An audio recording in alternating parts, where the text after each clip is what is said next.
नमस्कार स्टूडेंट। सरस्वती माँ coaching centre में आपका आज हम फिर से स्वागत करते हैं। आज हम 12th हिस्ट्री के चैप्टर 3 की बात करेंगे। चैप्टर जो 3 है वो आपका महाभारत के ऊपर ज्यादातर जाएगा।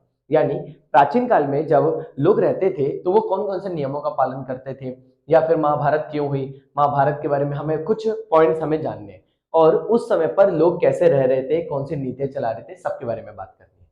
तो चैप्टर का जो नाम है बंधुत्व जाति तथा वर्ग। बंधुत्व मतलब क्या होता है? भाईचारा।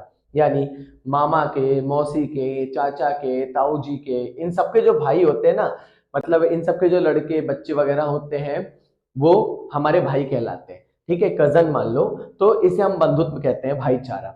बात करते हैं जाति की। तो भारत में ना हर एक इलाके से कुछ लोगों के समूह को जाति की संज्ञा दी गई। तो उन्हीं सबके बारे में हमें बात करनी है। और बात करेंगे वर्ग की। वर्ग के बारे में हमेशा याद रखना, ये 11वीं में भी था, 12वीं में, मतलब हर एक क्लास में आता है। वर्ग मतलब भारत में वर्ण व्यवस्था को 4 भागों में विभाजित किया गया था।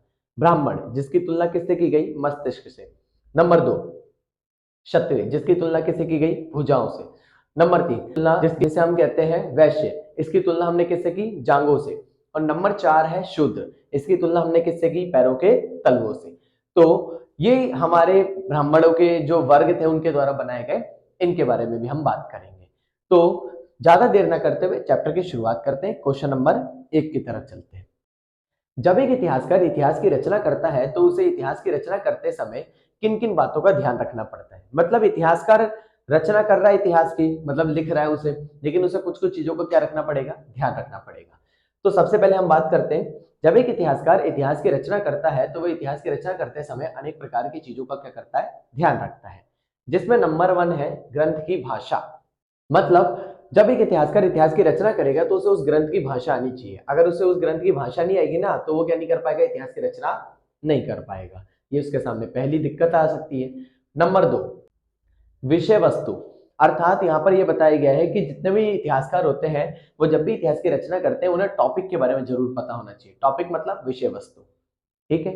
नंबर 3 लेखकों का दृष्टिकोण। आप ये देखो कि जैसे मान के चलो मैं एक टॉपिक की बात करता हूँ, हमें लिखना है वाटर के ऊपर। तो अब स्कूल में क्या हुआ, वाटर के ऊपर क्या स्लोगन लिखने के लिए बोल दिया या फिर पैराग्राफ लिखने के लिए बोल दिया गया।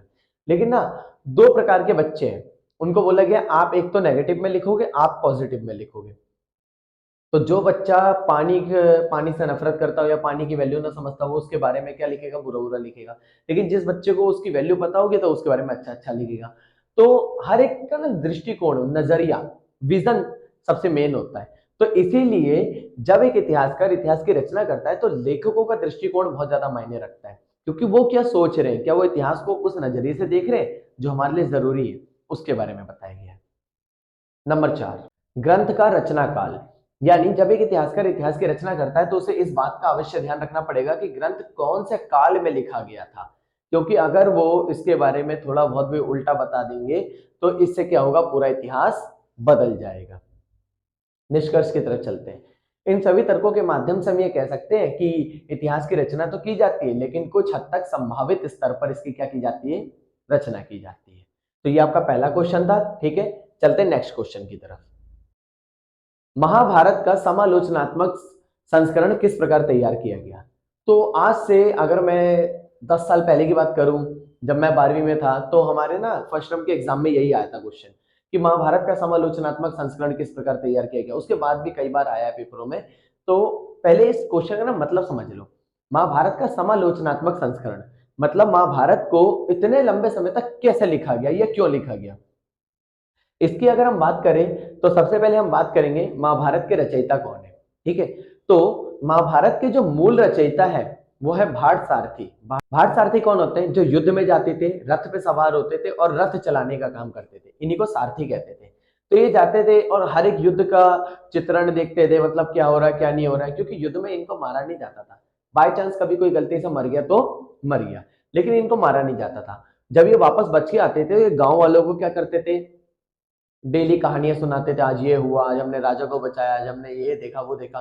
तो ऐसे कर करके जो महर्षि वेद व्यास थे उन्होंने इन सभी के चित्रणों को प्रस्तुत किया, मतलब इकट्ठा किया, और इकट्ठा करने के बाद उन्होंने इस ग्रंथ को लिखना शुरू किया और लिखवाया।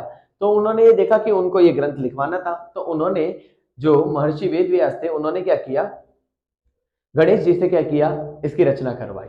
तो गणेश जी ने इसकी रचना की, तो एक तरह से ये तो हम बता सकते हैं। लेकिन हमारा जो क्वेश्चन है वो ये इतना लंबे समय तक कैसे लिखा गया, क्योंकि महाभारत जो है तो 18 दिन का युद्ध, लेकिन ये काफी लंबे समय से चली आ रही गाथा थी और इसको लिखने में बहुत ज्यादा क्या लगा था, समय। तो इसके कुछ हम पॉइंट्स पढ़ते हैं जो मेन है। ठीक है, मैंने आपको इसकी जो चीज बता दी है।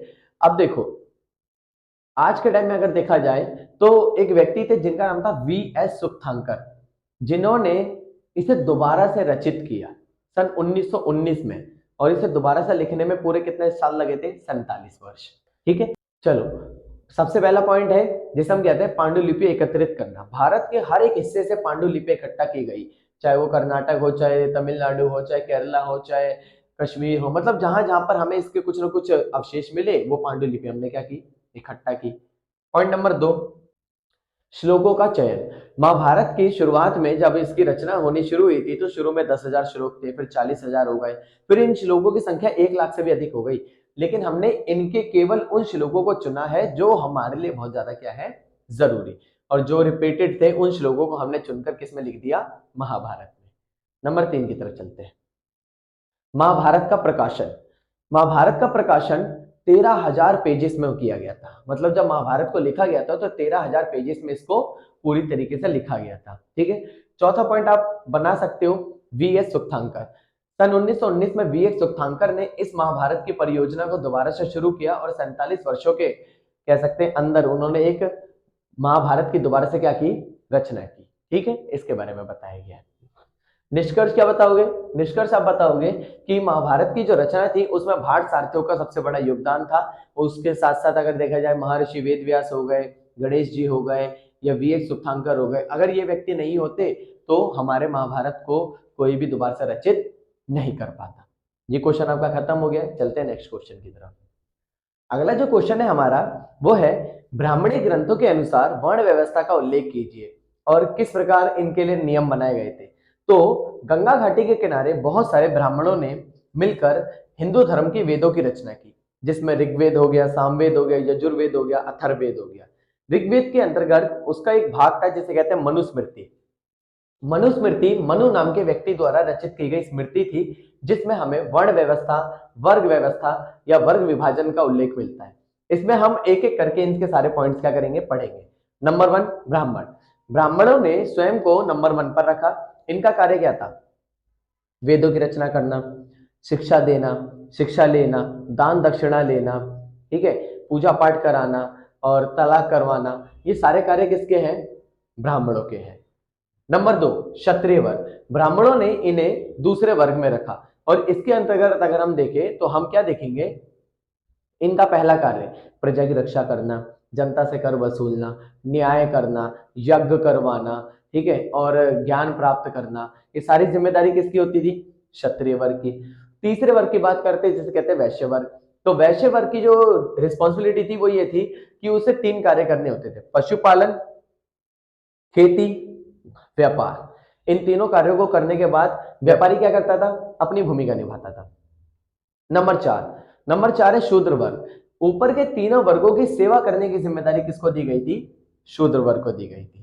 ठीक है, तो इसी के बारे में हमने ये समझ लिया है। अब हम ये देखेंगे कि इन नियमों का पालन करवाने के लिए किस किस व्यक्ति ने क्या क्या किया। सबसे पहला पॉइंट, राजाओं ने या लोगों ने इसकी बात को मनवाने के लिए या इन नियमों का पालन करवाने के लिए बताया कि ये जो व्यवस्था बनाई गई है देवताओं द्वारा बनाई गई है। ठीक है, तो आपको इसको मानना ही पड़ेगा। नंबर 2, जो राजा वगैरह होते थे, जो शासक होते थे, वो इस व्यवस्था को डायरेक्टली लागू करते थे और जो इन नियमों का पालन नहीं करेगा उसे सजा मिलेगी। नंबर 3, ये सारे के सारे लोगों ने लोगों को ये विश्वास दिलाया कि ये जो वर्ण व्यवस्था है जन्म पर आधारित है, मतलब जो व्यक्ति जिस कुल में जन्म लेगा उसे उस कुल के हिसाब से ही अपना जीवन व्यतीत करना होगा। तो ये 3 तरीके थे जिससे इन्होंने इन नियमों का पालन करवाने के लिए ज्यादा से ज्यादा क्या किया, लोगों को फोर्स किया। ठीक है, अब ये क्वेश्चन खत्म हो गया है, अगले क्वेश्चन की तरफ चलते हैं। वर्ण व्यवस्था में 4 वर्गों के अलावा अन्य वर्गों के बारे में बताइए। तो देखो, वर्ण व्यवस्था में 4 वर्ग तो मैंने आपको बताई दिए, ब्राह्मण, क्षत्रिय, वैश्य, शूद्र। क्या इनके अलावा और भी वर्ग थे? हाँ, तो ब्राह्मणी धर्मों के अनुसार अनेक वर्गों को कह सकते हैं इन 4 वर्णों में जगह नहीं मिली और इसीलिए उन्हें इनसे अलग वर्णन में क्या किया गया, रखा गया। तो उसके बारे में हम क्या करेंगे, बात करेंगे। पहला है निषाद जाति। निषाद जाति वह जाति होती है, ये सारे के सारे लोग जंगलों में रहकर अपना जीवन यापन करते हैं और वहीं से अपनी जीवनचर्या चलाते हैं। तो आपको याद होगा कि महाभारत में एक व्यक्ति था जिसका नाम था एकलव्य, और एकलव्य इसी जाति का था, निषाद जाति का, जिसने अपने गुरु के लिए अपने दाहिने हाथ के अंगूठे का क्या किया था, दान दिया था। ठीक, ताकि अर्जुन ना विश्व का सबसे बड़ा धनुधारी बन सके। ठीक है, अब हम बात करते हैं मलेच्छ जाति की। तो मलेच्छ जाति क्या होती है, भारत में रहने वाले वह वर्ग के लोग जो कह सकते हैं संस्कृत नहीं जानते थे, उन लोगों को मलेच्छ से क्या किया जाता था, संबोधित किया जाता था, या दूसरे देश के व्यक्ति होते थे, इसीलिए उन्हें मलेच्छ कहा जाता था, और ये चारों वर्गों में से नहीं थे। नंबर 3 है जिसे कहते हैं चांडाल वर्ग। चांडाल वर्ग वह वर्ग था जो गांव में नहीं रहता था, और गांव के जो जानवर होते थे या फिर जो इंसान होते थे, उनके मरने के बाद उनके शरीर का अंतिम संस्कार करते थे, उन्हीं को क्या कहा जाता था, चांडाल वर्ग। और इसके कुछ कार्य थे, ये गांव में नहीं रहते थे, टूटे फूटे बर्तन इस्तेमाल करने के लिए मिलता था, फटे पुराने कपड़े इस्तेमाल करने के लिए मिलते थे, और इन्हें गांव में आने की अनुमति नहीं होती थी। जब ये आएंगे तो ये क्या करेंगे, अपने आने का संदेश देंगे घंटी बजाकर, और इसके साथ साथ मरे हुए लोगों का क्या करते थे ये लोग, अंतिम संस्कार करते थे। ठीक है, एक और वर्ग था जिसे कहते हैं सुनार वर्ग। सुनार वर्ग, अब देखो, इतना अमीर नहीं है कि वो राजा के बराबर हो, या इतना गरीब नहीं है कि वो व्यापारी के बराबर हो, तो चारों वर्गों में से इस सुनार वर्ग को जगह नहीं मिली थी, इसीलिए इसे भी अलग से क्या किया गया था, बताया गया है। ठीक, नेक्स्ट क्वेश्चन है आपका, ब्राह्मणी ग्रंथों के अनुसार विवाह के प्रकारों का उल्लेख कीजिए। हिंदू धर्म के अनुसार अगर देखा जाए तो उस समय पर 8 प्रकार से शादी होती थी। 8 प्रकार में से 4 आपके लिए बहुत ज्यादा क्या है, महत्वपूर्ण है। ठीक है, उन चारों के बारे में हम क्या करेंगे, बात करेंगे। नंबर 1, अंत विवाह पद्धति। इस प्रकार की विवाह पद्धति में प्रत्येक व्यक्ति अपनी ही जाति और अपने ही कुल के अंदर क्या कर लेता था, विवाह कर लेता था। नंबर 2, बहिर्विवाह पद्धति। इस प्रकार की कह सकते हैं पद्धति में प्रत्येक व्यक्ति क्या करता था, अपनी जाति और अपने कुल से बाहर विवाह करता था। ठीक है। नंबर 3 है बहुपत्नी विवाह, यानी जिसमें क्या होता है, एक पति की बहुत सारी पत्नियां होती है। नंबर 4 है बहुपति विवाह, जिसमें एक स्त्री के अनेक प्रकार के क्या होते हैं, पति होते हैं। और भी कुछ थे, शत्रु विवाह हो गया, राक्षस विवाह हो गया, तो और भी है, लेकिन आपको मेन कितने पढ़ने, 4 पढ़ने। ठीक है, निष्कर्ष क्या बताओगे, ब्राह्मणी नियमों के अनुसार इन 8 प्रकार के कह सकते हैं विवाह के प्रकारों का उल्लेख किया गया था, और इसमें से मात्र 4 को ज्यादा महत्वता दी गई थी। ठीक है, और कुछ लोगों ने इन नियमों का क्या नहीं किया, पालन भी नहीं किया था। ये आपका क्वेश्चन खत्म हो गया है, अगले क्वेश्चन की तरफ चलते हैं। अब जो हमारा अगला क्वेश्चन है वो ये है कि ब्राह्मणी ग्रंथों के अनुसार जो नियम बनाए गए थे, उन कारणों के बारे में बताना है जिसमें ब्राह्मणी नियमों का क्या नहीं हुआ, पालन नहीं हुआ। यह बहुत ज्यादा इंपॉर्टेंट है, क्योंकि ना हमें वो बातें बतानी है जिसमें ब्राह्मण के जितने भी नियम थे उनका पालन नहीं हुआ। तो नंबर 1 की तरफ चलते हैं। तो सबसे पहला पॉइंट है सातवाहन रानियां। सातवाहन रानियां इकलौती ऐसी रानियां थी जिन्होंने अपने पति के गोत्र को ना मानकर अपने पिता के गोत्र को माना। मतलब उन्होंने ये बोला कि हम अपने पिता के गोत्र को ही जारी रखेंगे, हम पति के गोत्र को नहीं अपनाएंगे। तो पहला ये नियम यानी यहाँ पर क्या हुआ, पालन नहीं हुआ। नंबर 2, चंद्रगुप्त मौर्य सातवाहन शासक। चंद्रगुप्त मौर्य एक निचली जाति का व्यक्ति था, मतलब कहते हैं उसका जन्म तो क्षत्रिय कुल का था, लेकिन पालन पोषण शूद्र परिवार में हुआ। ठीक है, लेकिन आगे चल के ये भी राजा बना, और सातवाहन शासक वो ब्राह्मण थे, वो भी राजा बने, लेकिन ब्राह्मणी नियमों के अनुसार केवल क्षत्रिय वर्ग के व्यक्ति क्या बन सकते थे, राजा। तो ये भी वो पॉइंट है जिसमें क्या हुआ है, इन नियमों का पालन नहीं हुआ है। नंबर 3, जाति से बाहर विवाह, यानी कुछ नियमों में साफ तौर पर ये बताया गया था कि कोई भी व्यक्ति अपनी जाति से बाहर जाकर विवाह नहीं करेगा। भीम को ही ले लो, उन्होंने राक्षसनी से क्या किया था, विवाह किया था, तो यहाँ पर भी नियमों का क्या नहीं हुआ, पालन नहीं हुआ। नंबर 4, चांडाल। चांडालों ने उनके लिए जो भी नियम बनाए गए थे, उन्होंने इन नियमों को मानने से पूरी तरीके से क्या कर दिया था, मना कर दिया था। इस कारण हम ये कह सकते हैं कि चांडाल समाज भी ऐसे थे जो ब्राह्मणी नियमों का क्या नहीं कर रहे थे, पालन नहीं कर रहे थे। नंबर 5 की तरफ चलते हैं। प्रभावती गुप्त। ब्राह्मणी ग्रंथों के अनुसार केवल पुरुष ही राजा बन सकता था, लेकिन प्रभावती गुप्त एक ऐसी स्त्री थी जिसने अपने पति की गैर मौजूदगी में एक तो राज भी किया और शासन भी चलाया। इसके साथ साथ ये बहुत ज्यादा भूमि की क्या थी, मालिक थी। ठीक है, इसीलिए हम ये कह सकते हैं कि हाँ, कुछ जगह पर ब्राह्मणी नियमों का पालन होता था, लेकिन कुछ जगह पर ब्राह्मण के द्वारा बनाए गए नियमों का पालन नहीं होता था। ये क्वेश्चन खत्म, अगले क्वेश्चन की तरफ चलते हैं। अक्षत्रिय राजा कौन होते हैं तथा ये किस प्रकार अपनी भूमिका निभाते थे? अक्षत्रिय राजा वह राजा होते हैं जो क्षत्रिय कुल के नहीं थे लेकिन फिर भी राजा बने। ठीक है, ऐसे कुछ हमें उदाहरण देने हैं जिसके माध्यम से हम ये कह सकते हैं कि अक्षत्रिय राजा कौन है। तो सबसे पहले हम बात करेंगे अंगराज कर्ण। अंगराज कर्ण जो थे वो एक शूद्र जाति में पले बड़े व्यक्ति थे, लेकिन आगे चलकर कह सकते हैं इन्होंने जब दुर्योधन ने इसे क्या किया, अपना अंग देश दान में दिया, तो उसके बाद से अंग देश का राजा कौन बना? अंगराज कर्ण, इसलिए उन्हें अंगराज कर्ण कहा जाता है। जो सूर्यपुत्र कर्ण थे वो क्षत्रिय कुल के नहीं थे लेकिन फिर भी क्या बने? राजा बने। नंबर 2, सातवाहन शासक। सातवाहन शासक ब्राह्मण कुल के थे लेकिन फिर भी राजा बने, इसका मतलब वो भी अक्षत्रिय राजा है। नंबर 3, शक शासक। ये मध्य एशिया से आए हुए लोग थे, इन्हें ब्राह्मणी नियमों का थोड़ी पता था, तो उन्होंने आके भारत के कुछ राजाओं को हराया और हराने के बाद अपनी स्थापना कर ली। ये भी वही राजा थे जो क्षत्रिय कुल के नहीं थे लेकिन फिर भी क्या बने? राजा बने। नेक्स्ट पॉइंट, शुंग और कण्व। मौर्य साम्राज्य की समाप्ति के बाद शुंग और कण्व भी ऐसे शासक थे जो क्षत्रिय कुल के नहीं थे लेकिन फिर भी क्या बने थे? राजा बने थे। अगला पॉइंट, चंद्रगुप्त मौर्य। चंद्रगुप्त मौर्य भी निचली जाति का था और वो भी क्या नहीं बना था? वो भी कह सकते हैं क्षत्रिय कुल का नहीं था लेकिन फिर भी क्या बना? राजा बना।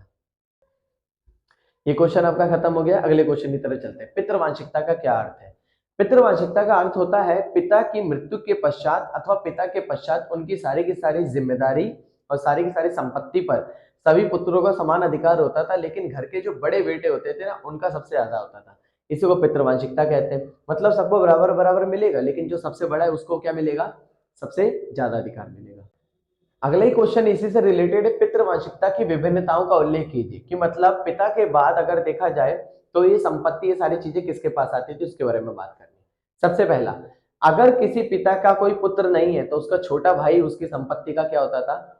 अधिकारी होता था।